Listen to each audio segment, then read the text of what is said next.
didn't ask for this government takeover of health care, and they don't want it. Let's give every family and business the reprieve from Obamacare they deserve. I urge my colleagues to support this rule and the underlying legislation, and I yield back the balance of my time. The gentleman yields back. The gentleman from Texas reserves the balance of his time. The gentlelady from New York is recognized. Mr. Speaker, before I yield time, I'd like to ask unanimous consent to insert in the record the article from the New York Times this morning entitled "Health Plan Costs for New Yorkers to Fall 50%. Thank you. Without objection, so ordered. I will yield 2 minutes to the gentleman from Connecticut, Mr. Courtney. The gentleman from Connecticut is recognized for 2 minutes. Thank you, Mr. Speaker. Mr. Speaker, the premise of H.R. 2667, the employer mandate bill, which is part of the rule here today, is that somehow that the administration overreached by announcing this postponement of the employer the employer tax measure, which was part of the Affordable Care Act. The fact of the matter is, if the proponents had picked up the phone and called the Congressional Research Service and asked them if the IRS has postponed imposition of statutorily required tax requirements, the fact of the matter, they would have found out what I hold in my hand, which is a memo that was issued today that cites 4 examples just within the last 2 or 3 years where the IRS delayed statutory reporting requirements because of the fact that comments from private sector voices around the country warned that it needed more time to be implemented. The 2006 law imposing a 3% withholding requirement effective December 31st, 2010 was delayed till 2012. The 2009 Worker Home Ownership and Business Assistance Act was delayed for a year for a statutory electronic filing requirement. The Foreign Account Tax Compliance Withholding Act was postponed 2 years, again, because of a comment that came in from the private sector, and the FAA law, which was passed in 2011, which had a retroactive collection of excise tax that was waived by the IRS, again, because of the fact that after passage of the act, they listened to the American people and to the American business community about the fact that there were some honest-to-God logistical issues that needed to be worked out. That's exactly what was announced right before the July 4th weekend. Mr. Speaker, I would ask that this congressional research memo be admitted to the record. Without objection, so ordered. So that we at least have some reality basis about what exactly occurred here. This is totally within the IRS's province of authority with well-established precedent. The fact of the matter is that this vote is a nullity. It does nothing as a matter of law. CBO has scored it as 0. So the fact of the matter is we're just filling up more time here.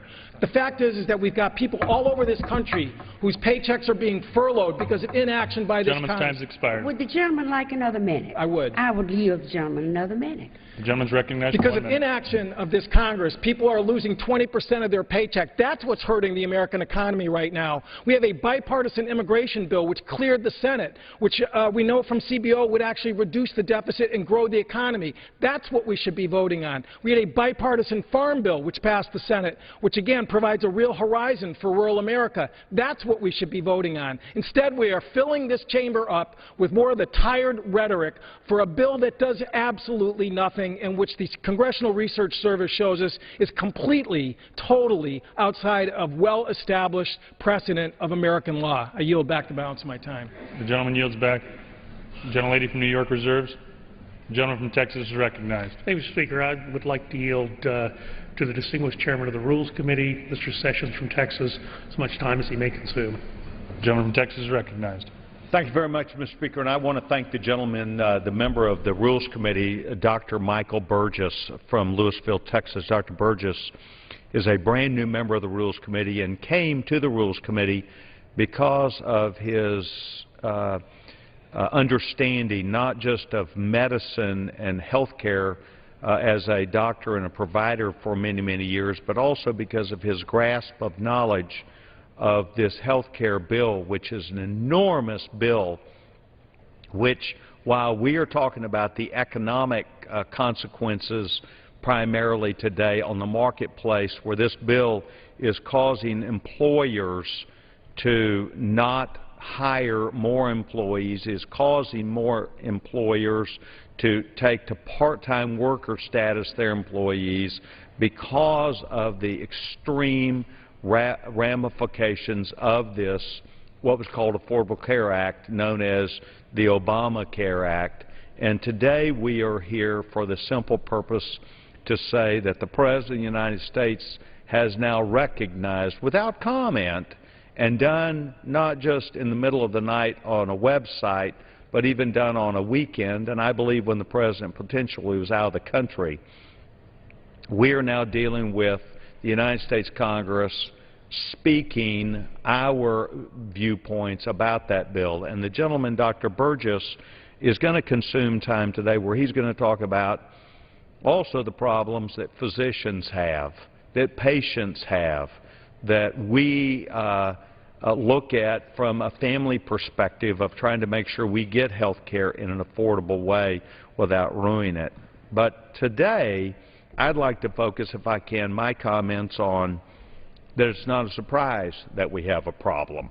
It's not a surprise that we have a problem with this Obamacare, or as was known as the Affordable Care Act, not just because of the concept that it is and not just because of how it was run through this Congress, but really the concept of that the Democrats are trying to overlay on the American people a system of government-controlled health care that does not work.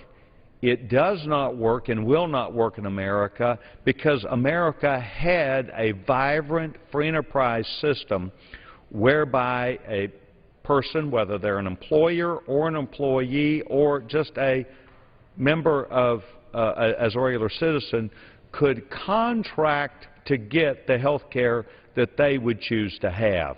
And the reason why health care has become more expensive is that the federal government does not pay their fair share for Medicare or Medicaid. This United States Congress does not adequately pay their fair share for our seniors or for poor people, and so what happens is it's taken out on people that work. It is showing up in their cost of health care. So rather than trying to fix their problem and their responsibility, what President Obama and Democrats did is stick it, more of it, the cost and a system on the American worker rather than living up to their responsibility. And we are here today because the President of the United States got worried because he's hearing so many people come back and say, this won't work in America. This is harming job creation. This is harming businesses that want to employ people, and it's causing a huge distortion in the marketplace. So what the President did, literally without comment except on a website, he said, we will back off this for 1 year. Now, we heard testimony last night at the Rules Committee. Everything is okay. Everything is okay. We just are trying to hear back feedback from business, and we're going to back off for a year. That's not really the case. The facts of the case are that this administration, from top to bottom, has failed to provide information to the American people and to business about how they intended for their socialist government-run plan to work. And they have not provided leadership for 3 years. They've not answered questions. They've not made decisions. They've not been open about how it would really work.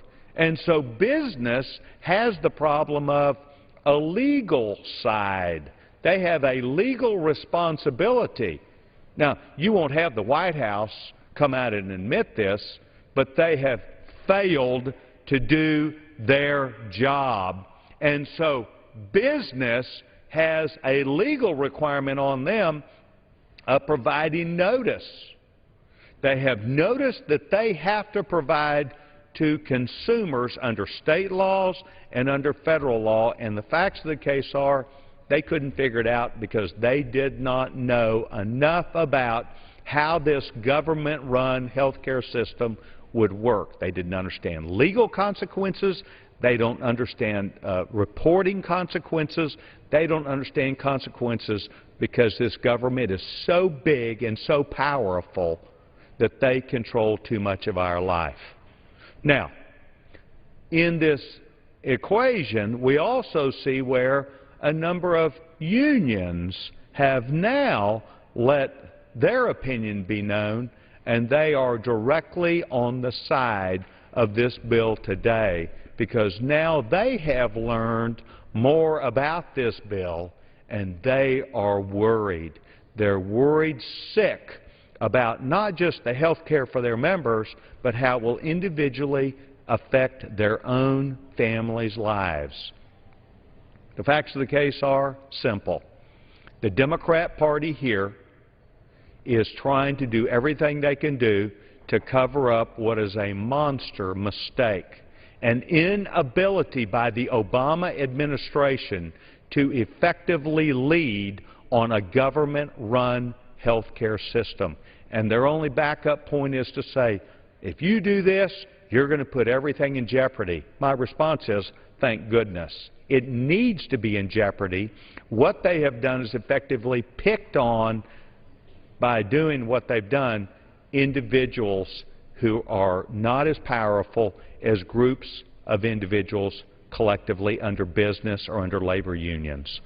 We need to look at the entire scope of this. What is bad for business is super bad for individuals. And individuals are going to find themselves at the behest of working with the IRS on their health care. They're going to work with the IRS, an organization that is incapable of effectively delivering a fair product and rationally following the law. They think they're above the law. They think that they can control our lives, and in fact, Mr. Speaker, they can. So there's far more to this entire debate than simply we're trying to go against precedent of what this president has within his authorities or responsibilities or precedents. Far bigger than that. What we are here to say today is this Obama health care plan and his decision that he has made about not moving forward with the law is a selective enforcement, and it's really their fault. It is their fault for a lack of leadership. It is their fault because they passed a bill that was entirely done by the United States Senate, and we agreed up in the Rules Committee, no Republican in this House, that we would simply take it as it was without understanding it, without making it workable, and without ever understanding the consequences. Because the bottom line is, Democrats have been trying to do this for 50 years, and what they're really after is a single-payer system where the government literally completely makes every decision, not some of the decisions. And so Republicans are on the floor of the House today to say we ought to repeal the whole thing. We're going to start by this action today, and we're going to follow it up by saying we ought to give individuals the same opportunity to evade this that the President has given to his special interest and to business. It's a sad day today, but let's not twist the facts of the case. A government-run health care system is, at its very basis, a beginning of socialism in medicine, and we oppose that. I thank the Speaker for the time. I thank the gentleman for the time, and I yield back my time to the gentleman, and we reserve our time. Reserve our time. The gentleman from Texas reserves. The gentlelady from New York. Mr. Speaker, by happy chance, I have some figures here that will explain to my colleague, my friend Mr. Sessions, Chair of the Rules Committee, what will really happen in his district if he should have his way and this would go away, and who is really going to be hurt and who really is going to be in jeopardy. 9,200 young adults right now are on their parents' health insurance in his district. More than 6,600 seniors receive prescription drug discounts worth $10.1 million, an average discount of $700 a person, and 66,000 seniors are now eligible for Medicare preventive services without paying co-pays, co-insurance, or deductible. 182,000 individuals in his district, including 39,000 children and 74,000 women, now have health insurance right now that covers preventive services without co-pays, co-insurance, or deductibles. 182,000 individuals are saving money due to the ACA provisions that prevent insurance companies from spending more than 20% of their premiums on profits and administrative overhead. Over 46,000 customers in this district has received approximately $6.5 million in insurance company rebates. That's pretty impressive. $6.5 million. I wonder how many in my district. An average rebate of at least $95 a family. Up to 42,000 children in his district with pre-existing health conditions can no longer be denied coverage.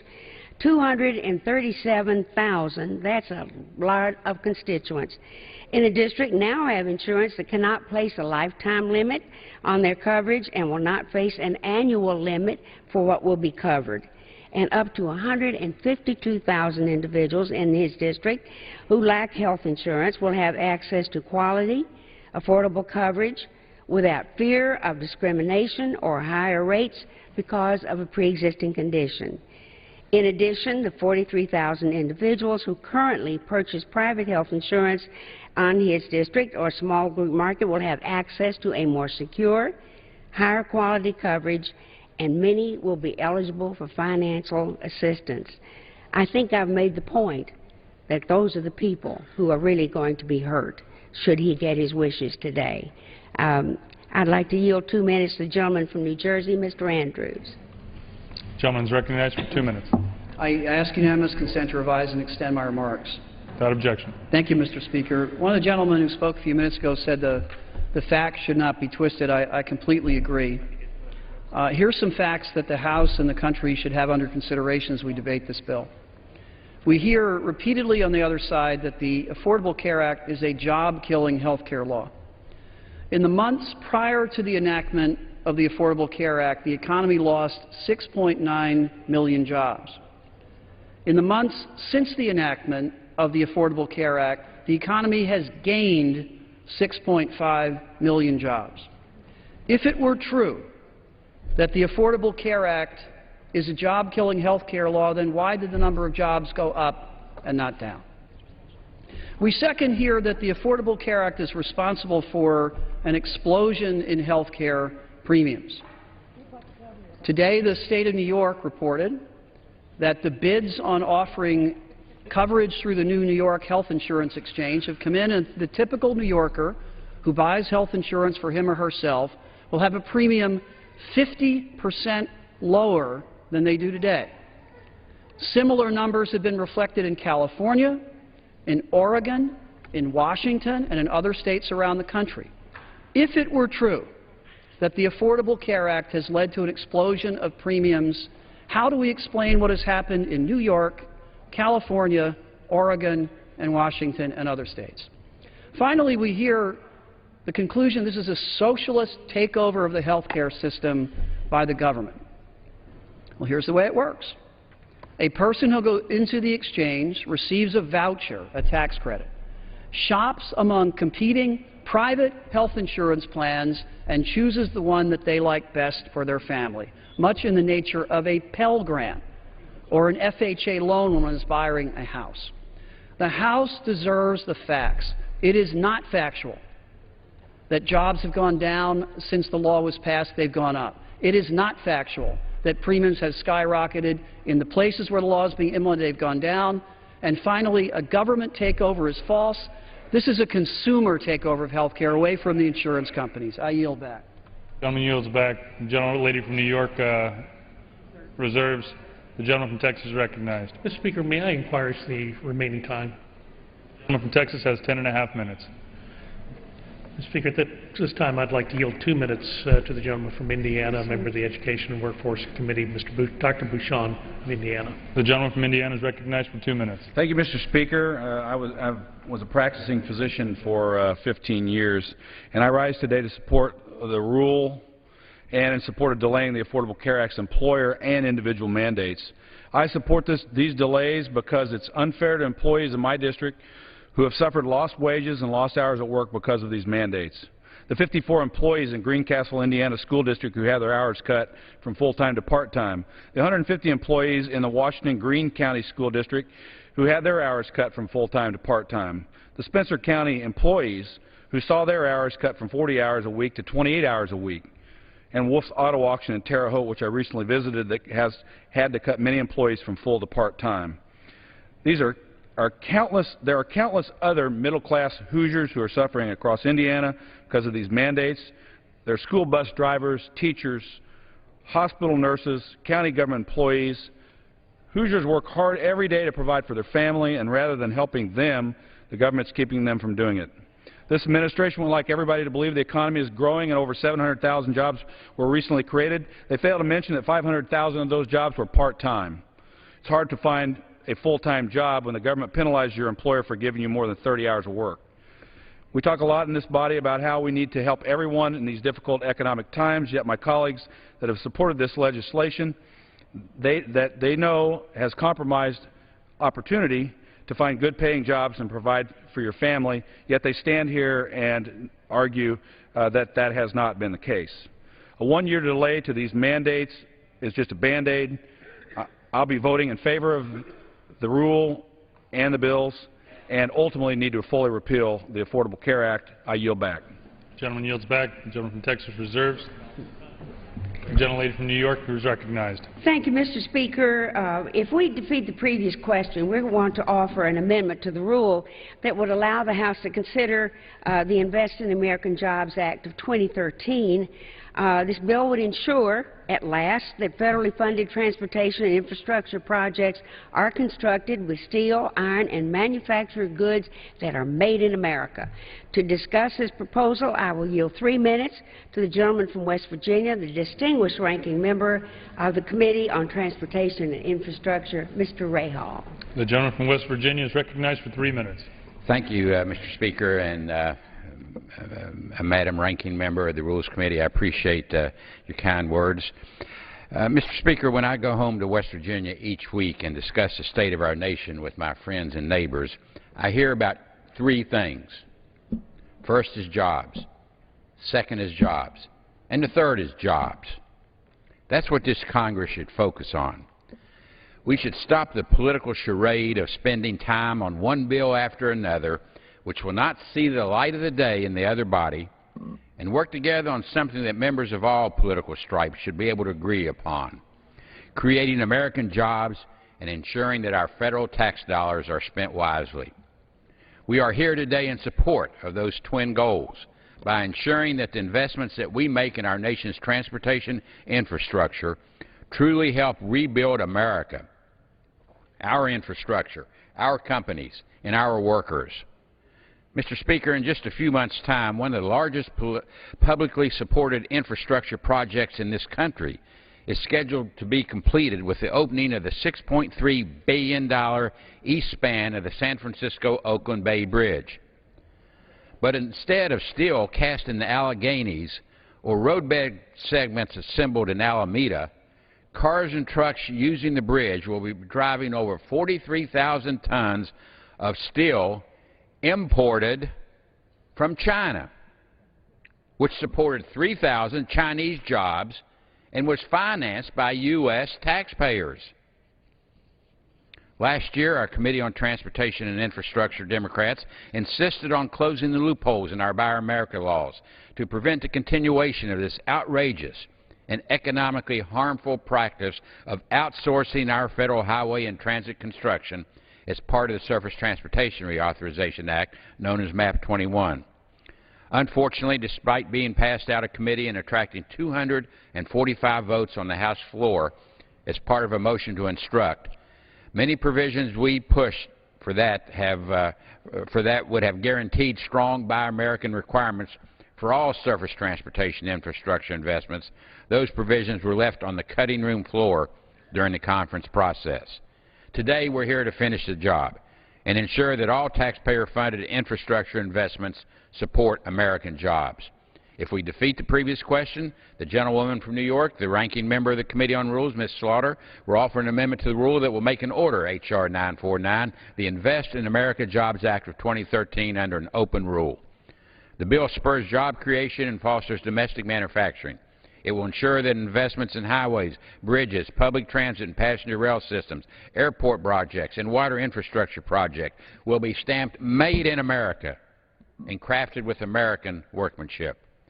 By closing critical loopholes in our Buy America laws and changing domestic content requirements for public transit, rolling stock, and aviation facilities and equipment, our bill ensures that these investments financed by U.S. taxpayers will be used to create jobs here at home. I ask unanimous consent to revise and extend. Without objection. The gentlelady from New York reserves. The gentleman from Texas is recognized. Mr. Speaker, I'll reserve at this time. The gentleman reserves. The gentlelady from New York is recognized. Mr. Speaker, I would like to yield for a unanimous consent request. Speaker, I want to ask unanimous consent to oppose the rule in the underlying bill for taking health care away from Americans, children, seniors, and others, and again, getting a soundbite for America. I yield back. I ask unanimous consent. And, Mr. Speaker, I'm pleased to yield 2 minutes to the gentleman from New York because of our great news this morning, Mr. Bishop. The gentleman from New York is recognized for 2 minutes. Thank you, Mr. Speaker. We did indeed get great news in New York today with respect to how the exchanges in the Affordable Care Act will affect premiums next year in New York. I rise, though, to oppose the rule and urge members to defeat the previous question so that the House may consider the Invest in American Jobs Act introduced by my friend and colleague, Mr. Rahal, the distinguished ranking member of the Transportation and Infrastructure Committee. This critically important legislation would support domestic manufacturing and create American jobs by strengthening Buy American requirements for investments in our nation's infrastructure. I strongly support the provisions of this legislation that will permanently codify Buy America requirements for our nation's preeminent federal clean water infrastructure investment program, the Clean Water State Revolving Fund. When Congress first enacted the Clean Water Act in 1972, it required that any grant funding for wastewater infrastructure, then funded through the Construction Grants Program, be used to support, quoting now, articles, materials, or supplies mined, produced, or manufactured in the United States, close quote. Unfortunately, in 1987, when then-President Ronald Reagan urged Congress to abolish the construction grants programs in favor of the current Clean Water SRF, these initial Buy America requirements expired. It was not until 2009, when Congress enacted the Recovery Act, that Buy American provisions were restored for federal investment in wastewater infrastructure through the Clean Water SRF. What was remarkable was both how adept the nation's wastewater industry and the states were at quickly and successfully implementing these common-sense domestic preference reforms, and how important these investments were to breathing life back into a faltering domestic supply chain for wastewater infrastructure. As the Recovery Act demonstrated, Buy America requirements for wastewater infrastructure can work, can be implemented with relative efficiency, and, most importantly, create jobs, both in the casting of raw materials as well as in the finishing work. I strongly support reinstatement of the Buy America requirements for the Clean Water SRF program that are contained in this bill. I urge members to support American jobs by defeating the previous question. I yield back the balance of my time. The gentlelady from New York reserves. The gentleman from Texas is recognized. Mr. Speaker, I'll reserve at this time. The gentleman reserves. The gentlelady from New York is recognized. Mr. Speaker, I am pleased to yield 2 minutes to the gentlewoman from Florida, Ms. Brown. The gentlelady from Florida is recognized for 2 minutes. Thank you, Mr. Speaker. Today, as we finish the job to ensure that all taxpayer-funded infrastructure investments support American jobs, if we defeat the previous question, the gentlewoman from New York, the ranking member on the Committee on Rules, Mrs. Slaughter, will offer an amendment to the rules that will make it in order H.R. 949, the Investment in American Jobs Act of 2013, under the open rule.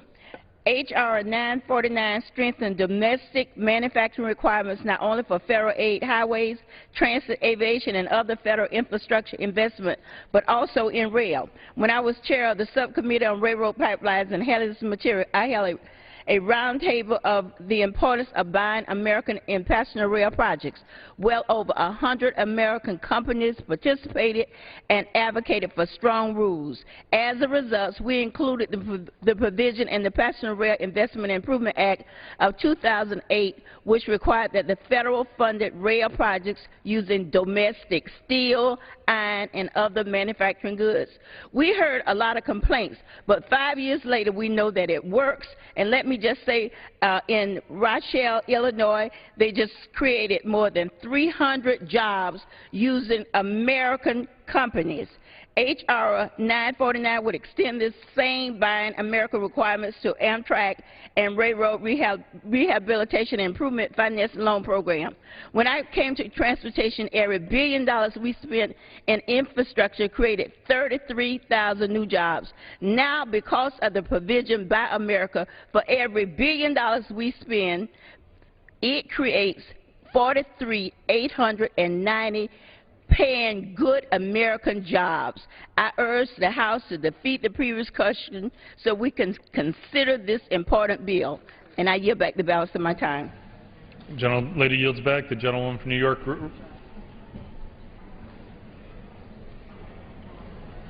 Mr. Speaker, may I inquire of my colleague if he has more speakers? The If not, gentleman I'm from Texas prepared to recognized. close.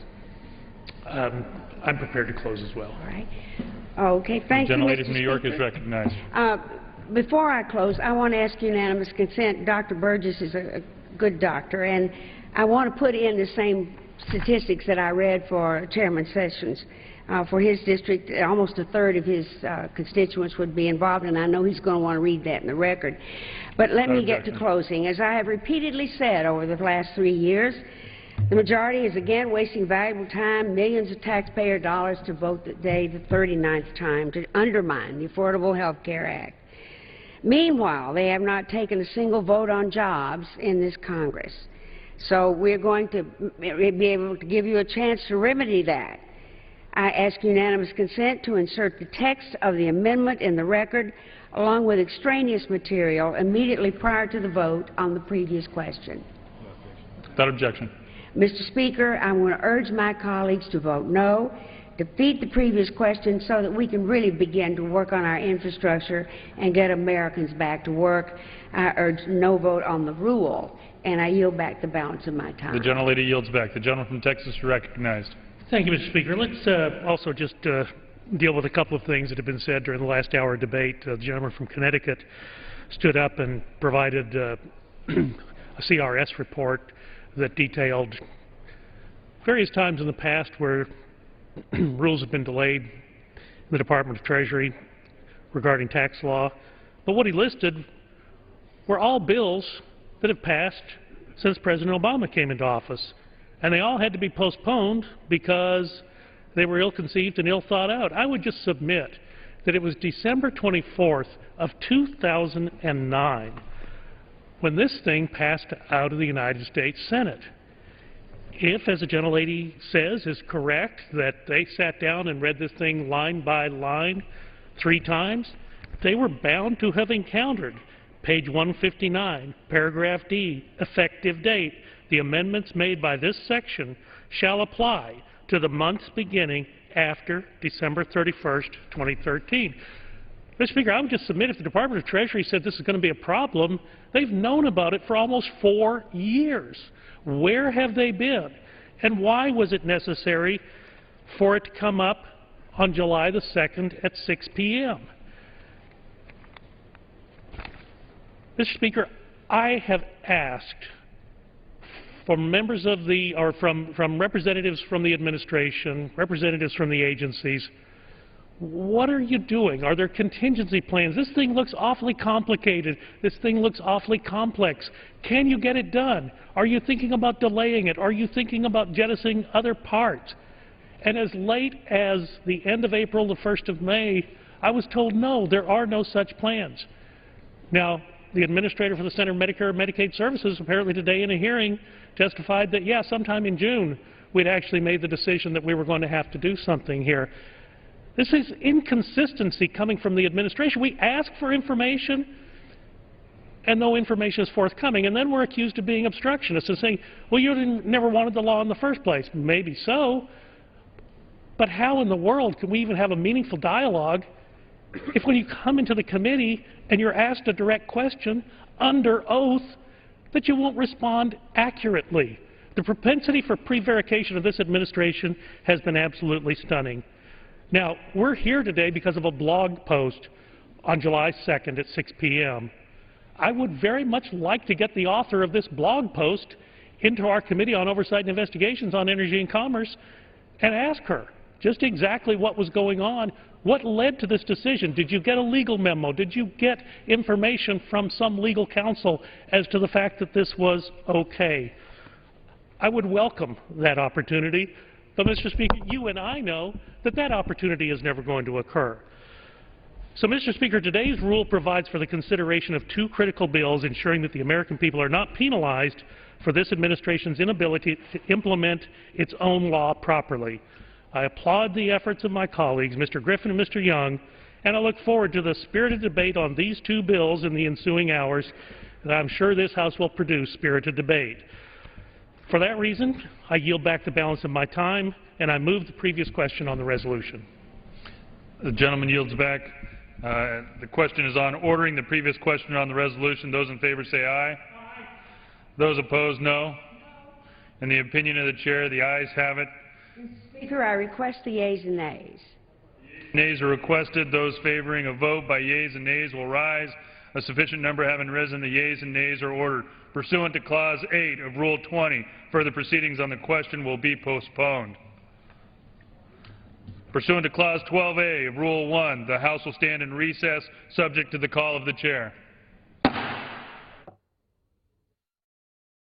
The House in a short recess now. When they return, they'll vote on the rules for debate on two bills that would delay for 1 year the individual and employer mandates in the health care law. We'll have live coverage of the House when members gavel back in. And White House Press Secretary Jay Carney announced at today's